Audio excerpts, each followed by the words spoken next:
Welcome to the Emotional Balance Sheet Podcast, your guide to help you manage life, money, and multiples.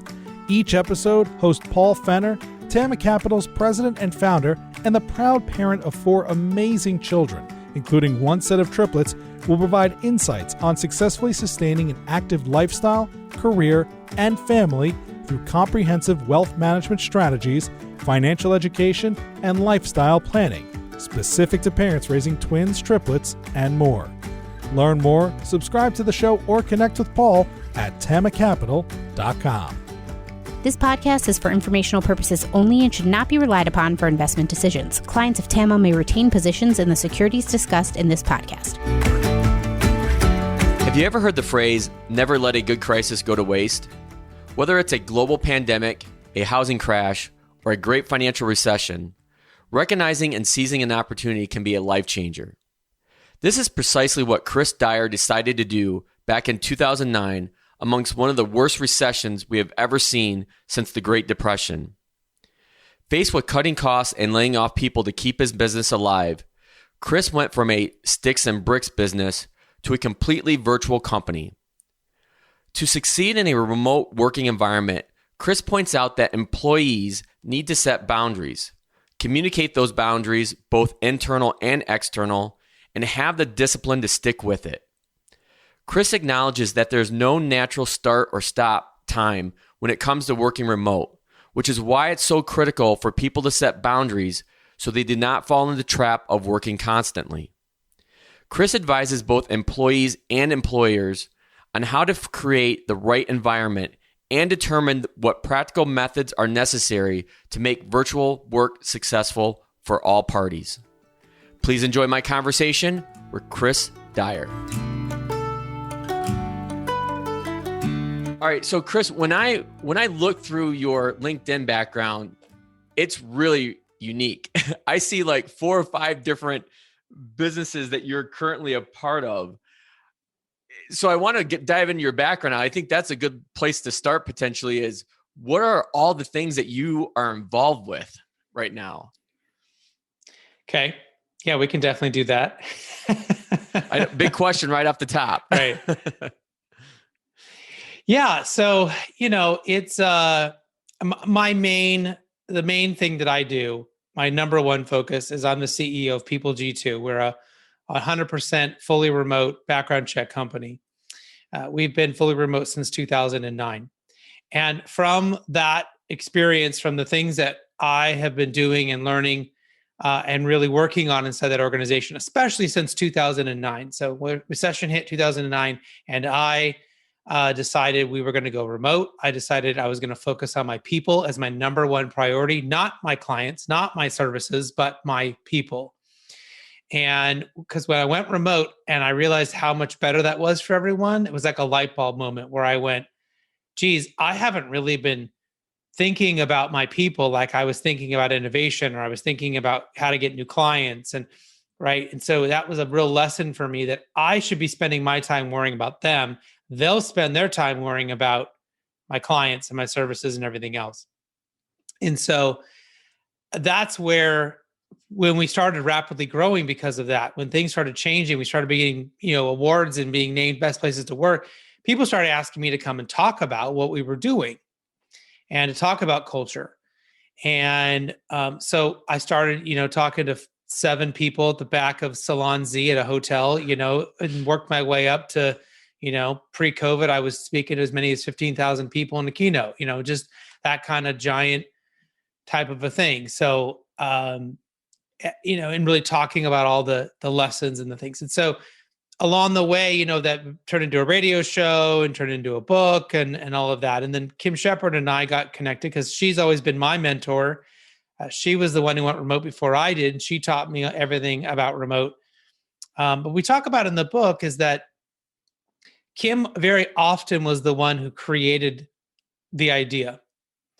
And I was often the one who took her good idea and then turned it into something else. All right. She's sort of the inventor and I'm the ideator. And so, she came up with like, what is a cockroach meeting? And then I came up with like 6 other meeting types, right? And so I iterated off of that. And so I now do a lot of public speaking. I do a lot of trainings. I do a lot of consulting for companies, both around culture and remote work, obviously, with that being a big thing. And I know there's a lot there. I also, there's a lot of companies that ask me to come in. And so I've got quite a few that I'm involved with, that are startups, everything from a cannabis startup to an AI startup to, there's all kinds of stuff in there where people come in and say, hey, can you be on our board? Can you be a part of our team? Even if it's just for a few hours a week. And so I have all those kind of fun projects where I get my hands in lots of different things, but I don't have to like run the day-to-day or worry about the P&L. Okay. So your full responsibilities with G2 then, right? Yeah. G2. Mm-hmm. So with People G2, did you start off as I guess I'll call it like non-remote company? Like you had an office, people were coming into work, that type of situation? Yeah. We were 100% sticks and bricks and that really meant that we had everyone in one place. Except for we had one employee up in the Bay Area. She was our first remote employee. And we didn't really know what we were doing. She was an outside salesperson, so she could kind of figure it out. But so my entire talent pool all lived within driving distance, right, of my office. And so we had experimented a little bit with remote work. We had the one outside salesperson. I also had one of our best researchers come into my office one day and start crying. And I'm like, what's wrong? And she goes, I just got accepted to this great internship in Ireland for a semester. And I'm like, well, why are you crying? And she goes, because I don't want to leave this job. I really like working here. I don't know what I'm going to do for money because I can't work when I'm over there. And I go, you could just keep working if you want to, like if you can handle it with your school. And she goes, I can. And it was like, we figured it out. Like, we were like, sure, just, we're finished the day. And then you pick up that work at night. You're actually going to finish it before we would have finished it anyways. Like, it's perfect. Right. So was that like the tipping point for you? So like, how did you decide to go or transition from sticks and bricks to completely virtual? Yeah. So we at least knew from those two experiences, it was possible and it worked, right? I knew from being around Kim that it worked. And she had 100 at that time. I think, this was 2007, 2008, when we were talking about, 160 recruiters around the world or whatever, right? So she grew that before she sold the business, I think up to 300 or 400. But it wasn't until 2009, it wasn't until the financial crash that I was forced to do something different.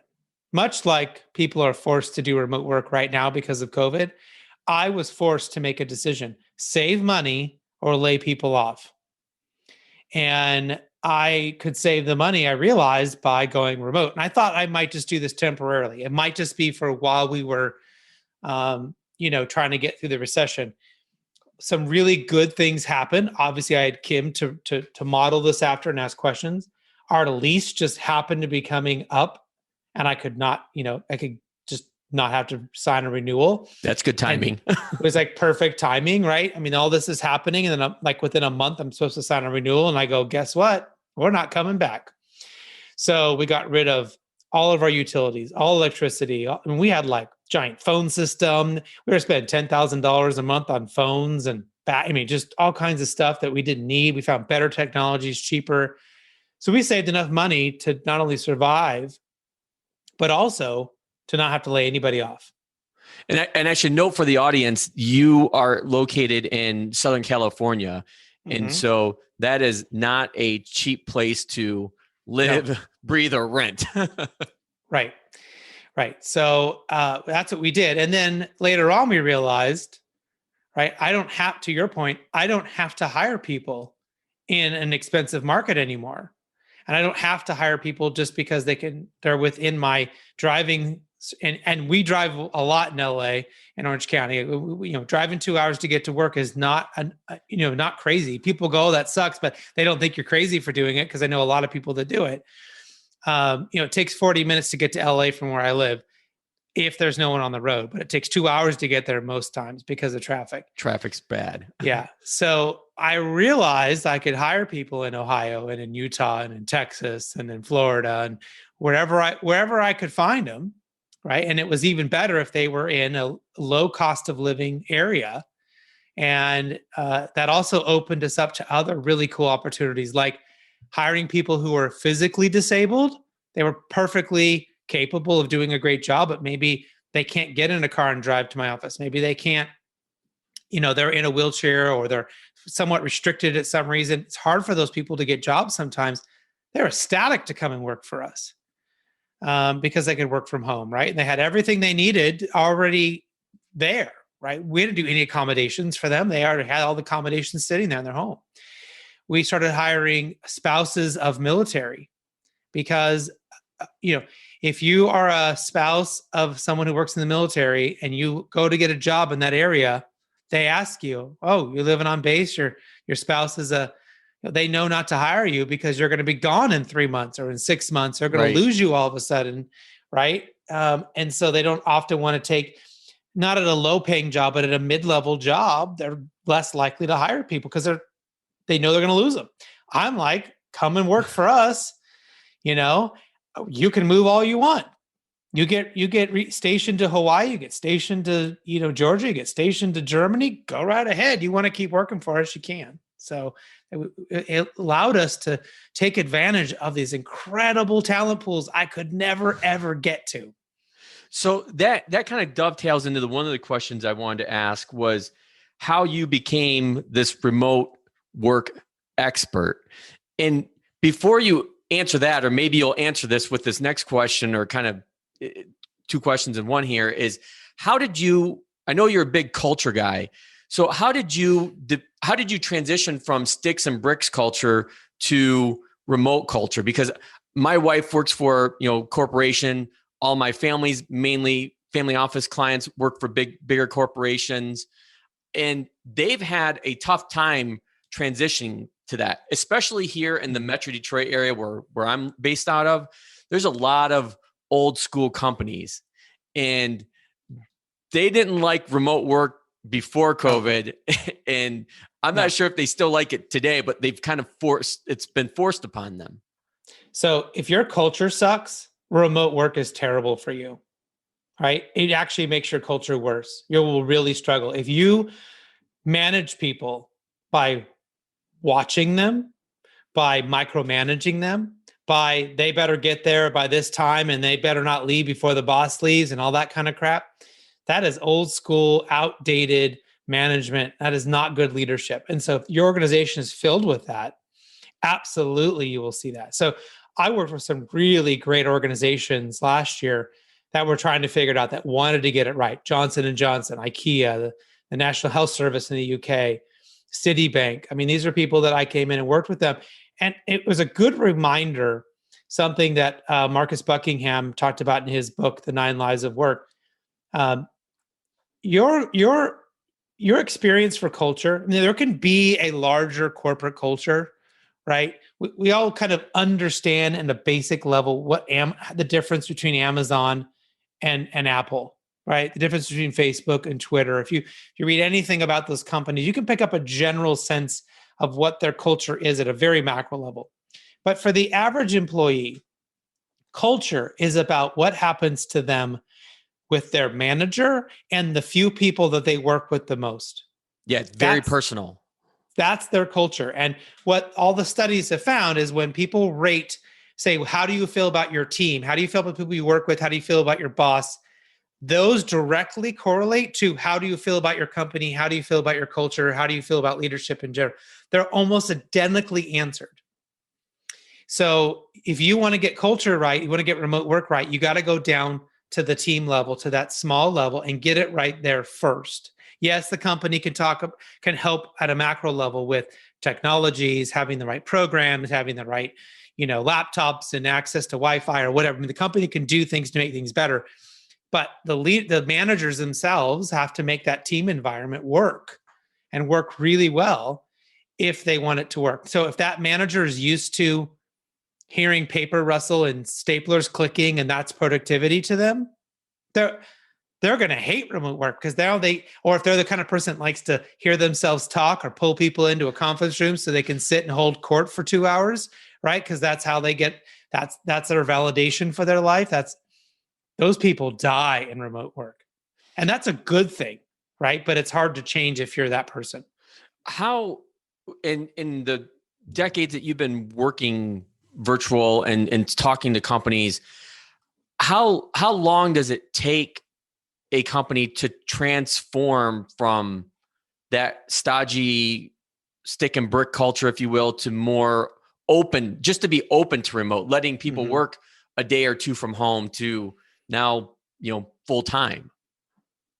So it depends, right? So if I take Johnson & Johnson as an example, we worked with them. They were already a good culture. They already have a good leadership and a good system. They were able to adapt very quickly. They just needed to know what to do and how to do it.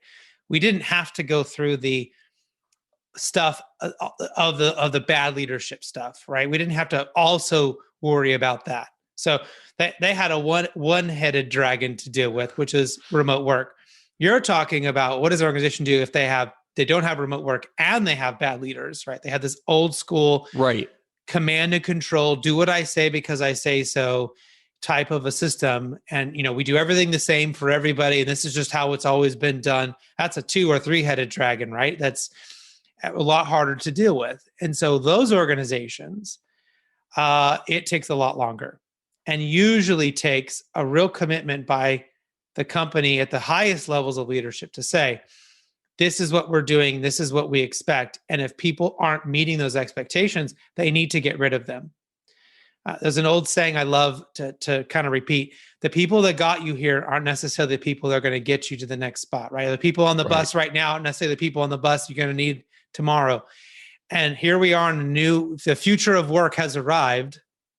And if you've got leaders who can't adapt and aren't willing to be different, and to change their ways and be better and to take advantage of remote work.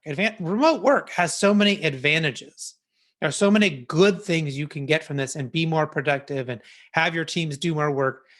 My number one problem as a remote leader is that my employees work too much. Think about that. That is totally the opposite thing you hear from the average person who doesn't know anything about remote work. They say, well, how do you know whether your people are working? How do you know they're even working there? How do you know they're not sitting on the couch watching, Days of Our Lives or whatever soap opera is on and eating bonbons, right? And it's like, I've never had to worry about that. I can see we have clear KPIs, clear measurement. We know what we expect. And my biggest problem is they don't take their vacations. They answer emails at 8:00 at night when they shouldn't, and they're overworking. And that's not only a problem for me for burnout and keeping my people, it's also a legal compliance issue where if people are working and they're not technically getting paid, I now have a potential exposure later on. So I actually do more about when you're off, you're off. When you're on, you're on. If you want to split the day up and you need to do an hour of email from 8 to 9 at night, if that's your jam, that's cool. But that needs to be a part of your normal 8-hour day or whatever it is we've decided you work. Not, I do my 8 hours and then I'm going to show up and do an hour at 8:00. That's not okay. Right. And that's actually something that Kim mentioned as well. And I'll link to my conversation with her in the show notes. It's episode 23, Emotional Balance Sheet. But I actually see that with my wife. Like when COVID hit last year, she was already working 2 days remote, which was great. But when things really shut down, like her hours went up exponentially. And part of that was because of what what her role was with the company was and what she had to do. But I heard that from other people too that were in different industries, different roles. So how, as an employee, how do you push back to your employer, if you will, that, hey, I'm working too much. I'm like getting burned out. This is too overwhelming for me. How do people have those conversations? I'm not sure if they have the conversation or not, because the employer doesn't care. They'll just keep devouring whatever you're willing to give, right? You as the employee, if you're willing to work and work and work and they're not going to worry about it, most employers will just keep taking it. until you fall over dead, and then they'll bring in the next person. I mean, that's very cynical, but that's for a lot of companies just how it is. So you as the employee need to set boundaries. Be very clear about when it is you work, or be very clear if your schedule is suddenly different for a period of time, that you've communicated that to the people who need you the most, right? There are tools. So in Slack, I can, like right now, everyone knows I'm on a webinar.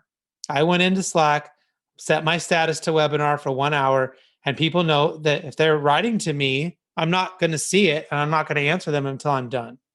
Right? They know exactly what I'm doing. So I have a way to communicate that. If I was going to be consistently not working between 3 and 6 p.m., and that's a time when people would need me and might email me or whatever, I would have a standard internal out of office message during that time.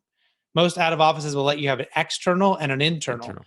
Right? And so you can set, hey, between 3 and 6, I don't work. I'll get back to you at 6 when I pop back in or whatever. I mean, there's ways to communicate that. But usually what the problem is for remote workers, if you think about a traditional worker who gets in a car or gets on a train or however they get to work, rides their bike, they get to work, and that is a starting point. I walk in the door, that means I start work. I do my work, and when I leave and I go home, that is I stopped work, right? There's a natural break, start and stop to that day. You might take your computer home. You might decide, you might be a workaholic and decide to do more work, but you had to make that choice. With remote work, there isn't that, right? If you're in your home and your computer's right there, you have to find ways to create the natural start and stop. And that means doing simple things like having a dedicated space where you do your work, that you don't do anything else. You don't have your home bills there. You don't share that desk with your kids. I think you should have a dedicated space that when you leave that space, that means you left work. So it's a mental break. When you're done with work, actually shut your laptop, right? That small act is a mental break, just like when we leave the office and we get in the car, right? It's a mental break that, hey, we need to stop working now. You can decide to open the computer back up and work again, but now you've done that act. Where if you just leave it always on and open and it's sort of there and you can walk by it, no, I'll just hop on and do a little more work, right? You can do that. The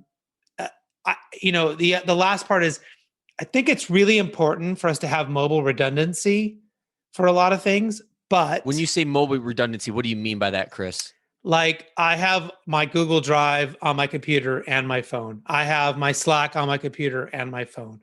I've got all the programs that I need to run my business, because if my internet goes out, or if I'm out running an errand and someone needs something from me, I can still pop on my phone and be productive. I can get them what they need. I can answer their question. I don't have to be in front of my laptop at my house. And this is really important for people who are digital nomads, that are maybe their Wi-Fi can be up or down, but your phone always seems to work, right? You always see that. But the problem with mobile redundancy is at 8:00 at night and you're getting dinged. You're always on. So you have to be really good about going in. And maybe what I do at night, if I know I need to stop, I'll go in and shut off all notifications on my phone. I'll still pick up my phone, 10 times an hour to look, but at least I'm not getting dinged and my watch is not getting dinged. You know what I mean? That's because I have people that work late at night. They do their work and they'll come in, they'll put a message to me. They know I'm not going to reply. They know I'm not in right now. But just so I don't feel that knee-jerk, they're working, I have to work, or they need me, and all that stuff. Yeah, I was just going to say, that's like I think going back to when my corporate career, when I was in corporate accounting, finance, and operations, and it kind of depends on, going back to what we kind of hit on too, like who your leader is, who your boss is, and what those expectations are. Since your boss is emailing you at 8:00 at night, does that mean I have to email back then? And I think a lot of people put that, whether it's do or undo, put that pressure on themselves to, I got to respond, when more than likely you really don't. It can wait until the morning. Mm-hmm. Yeah, absolutely. And it's just a little bit of like mental Olympics, right? To have the discipline that you're not going to do that when you're off, when you're on, you're on. And that's the best part about remote work. If you can have that discipline. Now, one thing that I used to do is I used to feel really guilty if let's just say it was 2:00 and I just didn't feel like working. I just, couldn't do it. Then I would feel guilty that I didn't work, right, the rest of the day. But I didn't feel guilty when many days I would pop on at 7 after dinner and I would do 2 more hours of work. Right. And so I had to undo that in my head and say, instead, when I'm ready to work, I'm going to work. And when I don't feel like working, I'm not going to work. And I'm not going to be guilty about either one. That's how I operate. I get waves of creativity, waves of productivity, and I ride those waves. But I'm more of an up and down person. Other people are they're so consistent and power through. And that's fine. Then they need to set really good roadblocks for themselves that they work from this hour to this hour. So you have to kind of find out what your cadence is, like what kind of person are you? My wife is just a nonstop, just consistently go, right? And so she's got to set boundaries for herself. She'll be grading papers until midnight she doesn't stop herself. Whereas I'm more of an up and down, and I just got to ride the wave. So I want to go back to one of the questions I had noted is I want to go back to when you're talking about Johnson & Johnson and the various ways that companies handle this.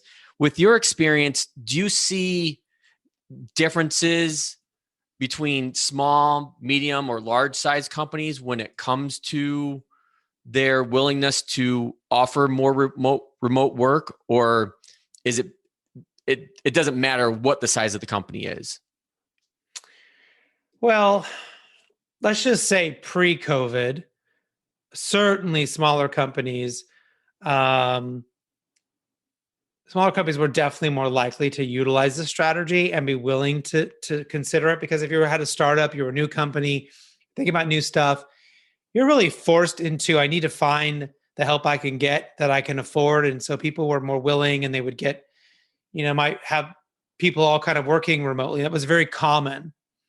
And you also didn't, if you're in a startup mode, you didn't have to go get a building. You didn't have to have rent. I mean, it was easier to kind of get your little idea off the ground if you're going to work remotely. So it's really those larger companies, medium, large size companies, or those companies that need some people to physically be there. I mean, I think Kim mentioned on your show, right? If you're going to make wine, you got to be in the vineyard. If you're going to make an airplane, you got to be in the hangar. There are people that have to do something together. So in those instances, it's, the person who answers the phones and the bookkeeper and the salesperson, they don't have to be in the same location. They can be remote. And so for every company, it's a little bit different. But post-COVID or during COVID, I would say certainly the larger organizations, it's always harder for them to move quickly. It's always hard for them to adapt and change.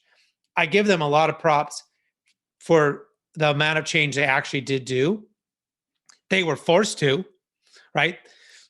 A giant disease and a pandemic, and the government telling them they had to. They maybe only did it because they were forced to, but they did do it, and they did do it quickly, which is not common for most big companies.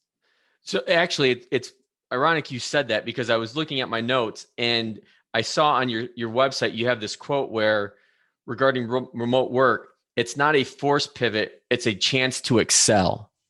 Yeah. Can you elaborate a little bit more on that? I think that's a really great point. Yeah. For us, it was when we went remote, and again, we went remote because of the recession. It wasn't a pandemic, but it was still a big event. And so for us, that was the first time that we saw rapid growth. That was the first time that we had people, my employees, like loving their jobs, right? As the first time we started getting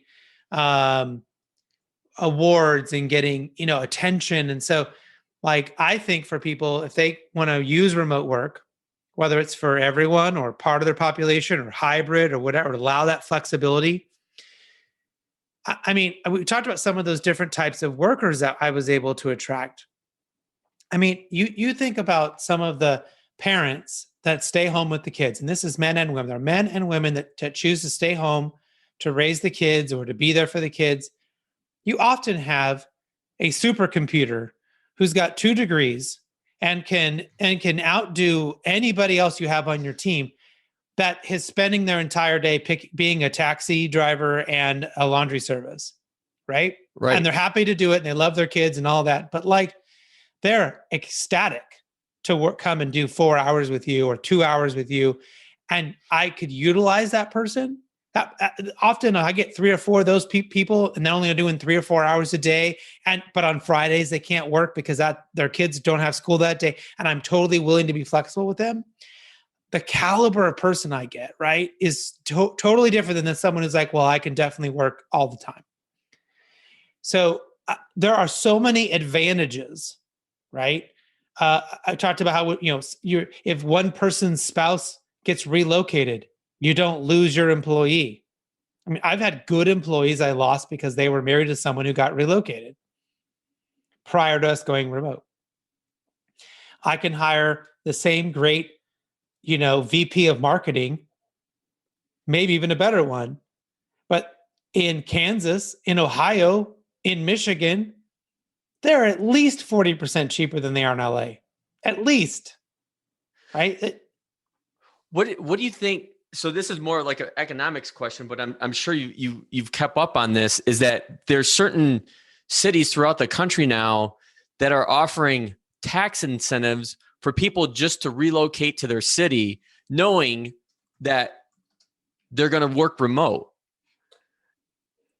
I find that really, really interesting. And I know with you guys out in California, there's a lot of California people that are, exiting, the state of California, going to Texas, going to Florida, no state income tax, and, their ability to work wherever. And I think what I'm curious about is, in your opinion, Chris, how is this going to be a change? Is this change going to stick? Well, it's not going to be like it is now, right? It's not going to be like it was at the height of the pandemic. There's going to be people that go back into the office for whatever reason. I really hope that a lot more people will utilize remote work because they were forced to see that it worked. I hope that people will keep hybrid in place. Maybe they do need their people in the office some days. But if you're like, say, hey, on Mondays, we do all of our team meetings together, our stand-ups or whatever, but then like Tuesday, Wednesday, Thursday, it's totally optional whether you're in the office or not, right? And then maybe on Fridays we do whatever, and that's when we have our Friday beer thing. Like you could create that kind of structure. And that really creates a lot of flexibility for people, allows them to work in different ways, to see their kids more, to give them a better, quality of life. I think remote work gives your employees a different quality of life because they get to see their families. I mean, you eliminate 2 hours of traffic a day or even both ways. That's huge. I mean, people will leave and take another job, even though they like your company, because the traffic was less. I remember I used to coach swimming and I had a really great assistant coach, and she left me because it was a 45-minute drive to where we coached, and she got a job in her backyard for less money, but she wasn't driving 45 minutes each way. Right. And yeah. And I mean, study after study has proven that the longer your commute is, the more unhappy you are. And I can fully attest to that. My own experience of once having a 55-mile one-way commute, and then my wife, Teresa, having, that same commute as well. And it's a killer. It is tough. Yeah. Where I'd like to pivot to now is to talk specifically about the book that you and Kim wrote, Remote Work. And, when I had the conversation with Kim, she threw out like a couple points that she wanted to emphasize with the book. And I'd like to ask you the same question. What are a couple key takeaways that you would want people to walk away from the book? If they read the book, I think I really want them to be able to figure out how to create the right work environment for them. So we give them lots of examples of different types of environments, different types of companies. There are case studies. So this is not just what did Kim and I do. This is also what did Cornerstone On Demand do, which is one of the largest talent training companies in the world. What did they do with remote work? What does the U.S. Marine Corps do with remote work, especially around training and being prepared? They've been utilizing remote work for a long time, and they have really, really great processes and lessons there. What did the largest nursing staffing company do to staff 5,000 nurses during the pandemic completely remotely, right? And so we give all these examples of different ways that people can do it. So I want them to walk away with a clear picture of how they can make it work for them. Then there's really some great takeaways with what are the really practical things that we do on a daily basis that make it work. So I think how we meet really matters. I think how you meet is really a part of your culture. And so we have created at my company all these different meeting types. We have cockroach meetings and ostrich meetings and tiger team meetings and tsunami planning meetings. And these tell the person, what is the meeting about? What's going to happen? How long is it going to be? Is it mandatory for me to be there, or is it optional for me to be there?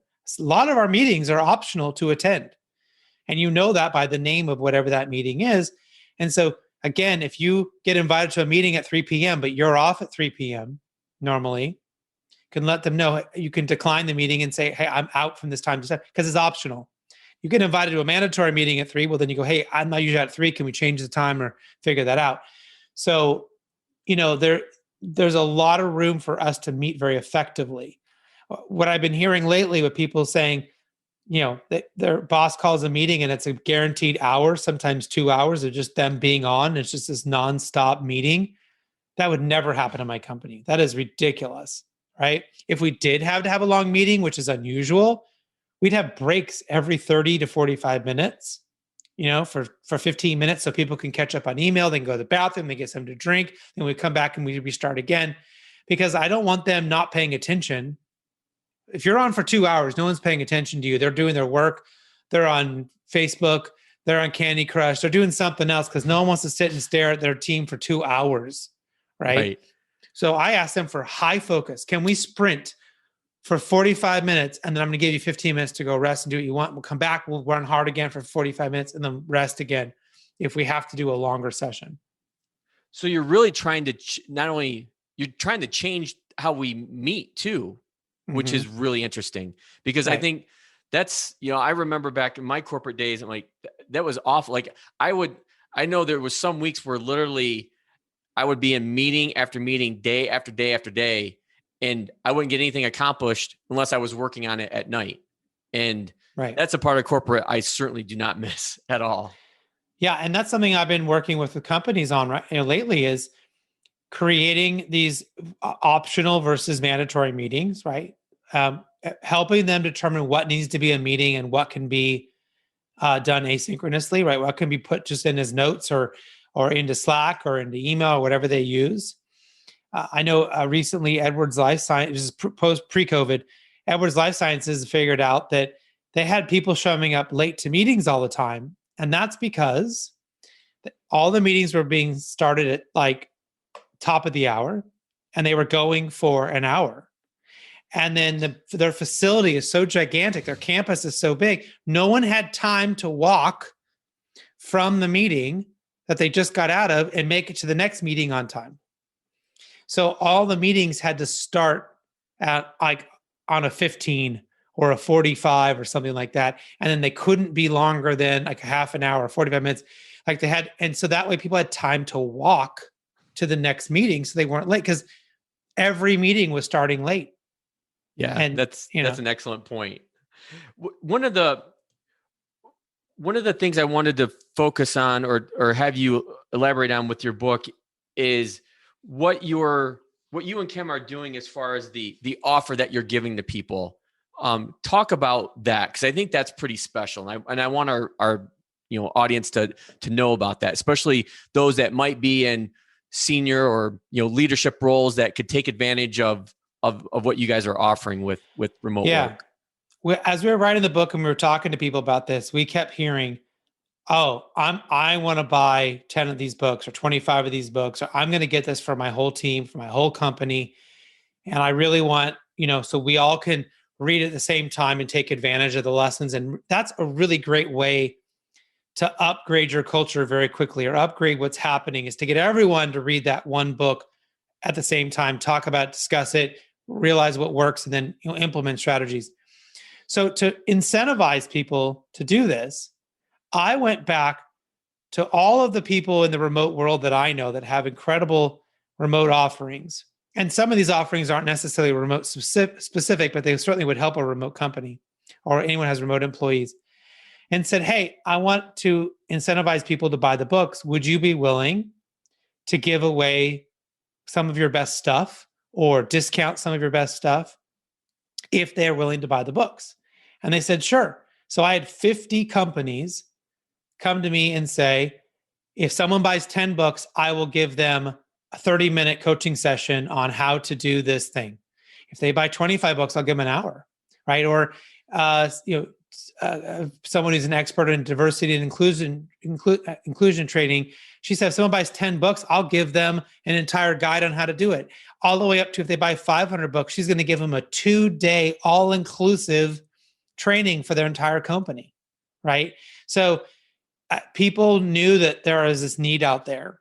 And really, we're so fortunate that so many companies said, hey, here's our best stuff. We support this. We understand that if people read the book, they're going to get it. And then they're going to make remote work great. And so we want to support that. And then we're going to give away our best stuff, or in some cases, discount their stuff, like discount remote employee listings on places like Flex Jobs. The National Association of Digital Learning is actually giving away upgrades to Zoom. So if you're using like a regular Zoom, you actually get an upgrade for a whole year to Zoom just for buying the books. So like if you buy 10 books, I guarantee if you just pick a few things that you like out of the giveaways, you're going to get all your money back from all these free services that people have. And so we just thought it'd be a fun way to really make sure we start this off with a bang. That's incredible. That is really, really incredible. Along those lines, I know that there's some small businesses that listen to the podcast, and one of the things that I've been interested in, and people have asked me about, is I actually just talked to one of my neighbors who owns his own law firm. He just hired a virtual assistant. Mm-hmm. When it comes to that field where like you're like me or like him, like we're solopreneurs, what are some areas or places to go that at least you would recommend for us, Chris, to find somebody like a virtual assistant? Yeah, so it really depends on the kind of virtual assistant you need. So let's just start, because there's a spectrum here. There's do you just need them to do tasks for you? And can you hire someone out of country who might be really inexpensive?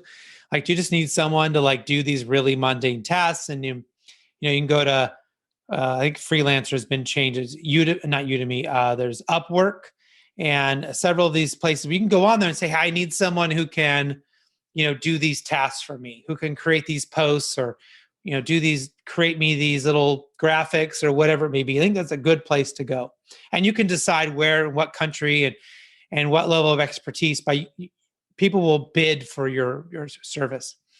Now that goes all the way to the spectrum of if you need something more consistent, or maybe this is a bit more high level intellectual work.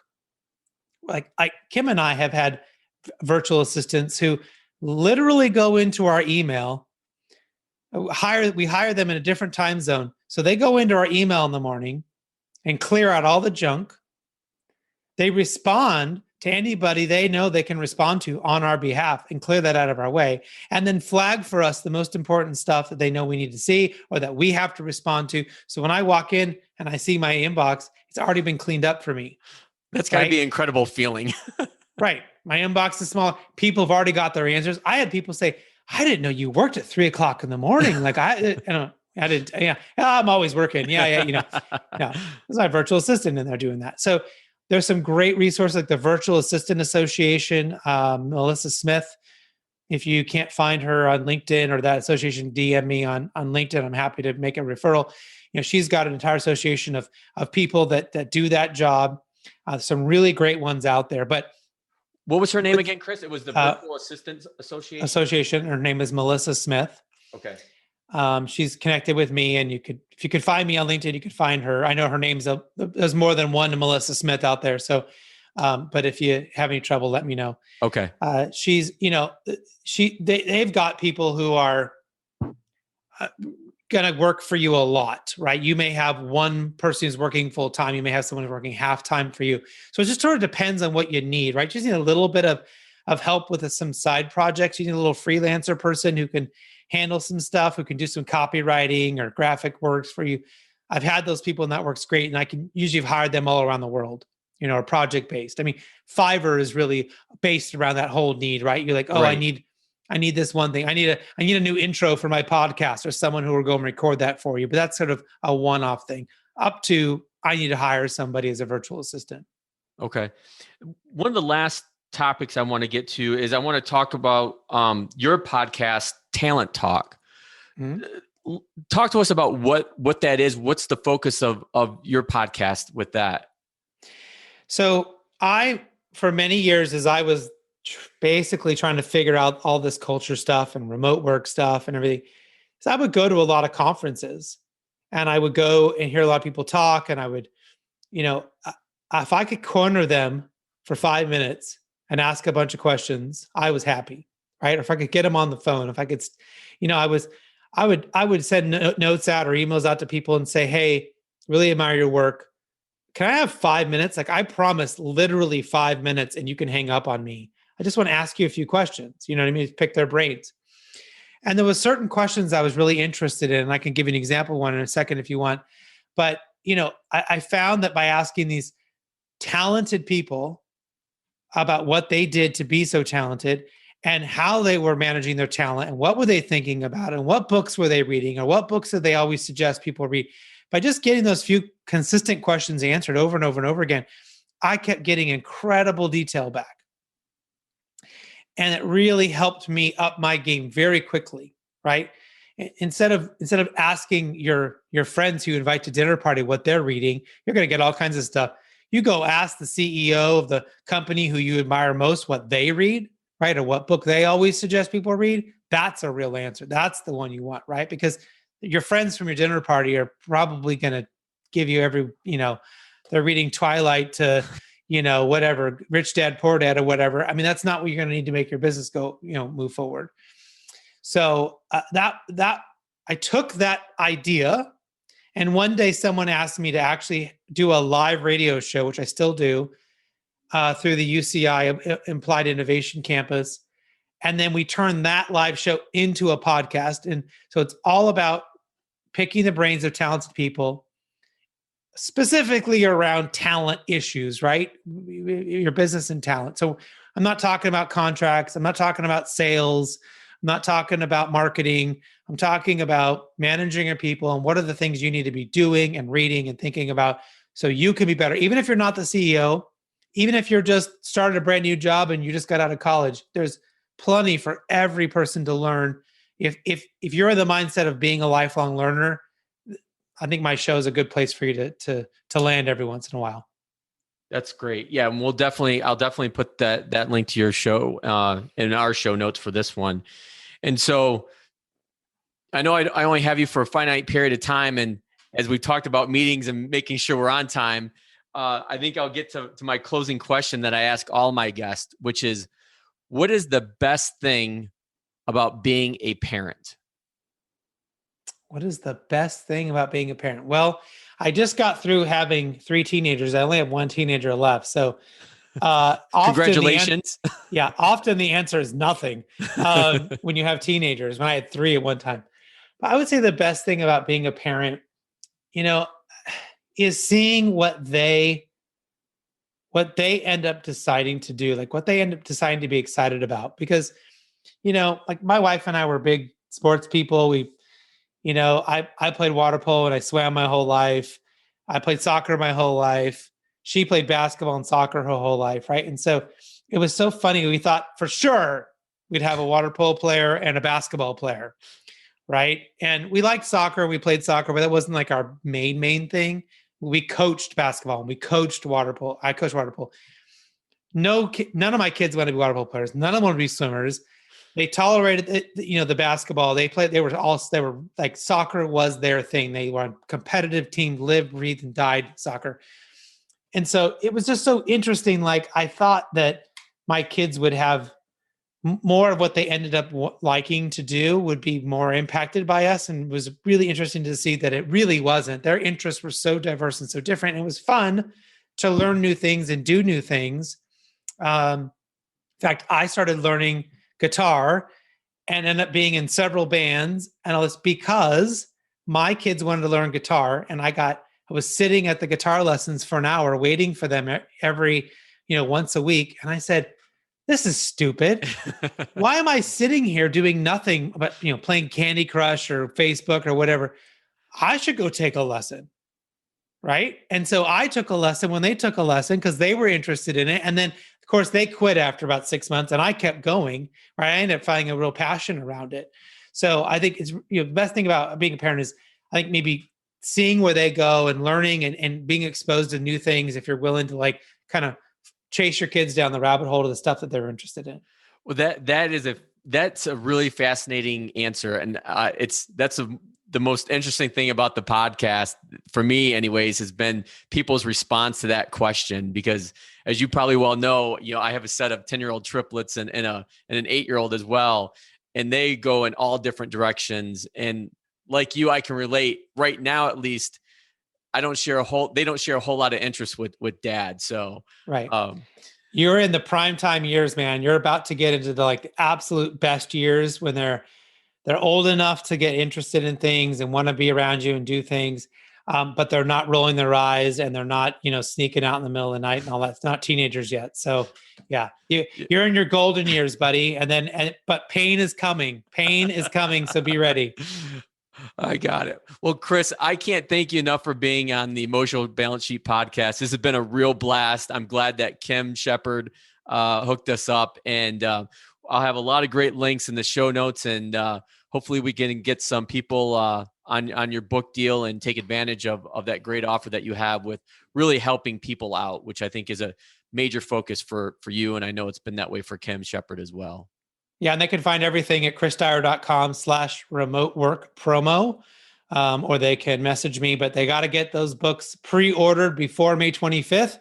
If you happen to be listening to the show after May 25th, that's okay. You can still buy the books one at a time, but there just won't be the promo part. So. All right. Very good. Thank you very much, Chris. I look forward to talking to you soon. And thanks, Paul. Thanks for having me on. Thank you for listening to this episode of the Emotional Balance Sheet Podcast. Please visit tamacapital.com to subscribe to this podcast or to connect with certified financial planner and registered investment advisor Paul Fenner of Tama Capital. And please join us again next time on the Emotional Balance Sheet Podcast.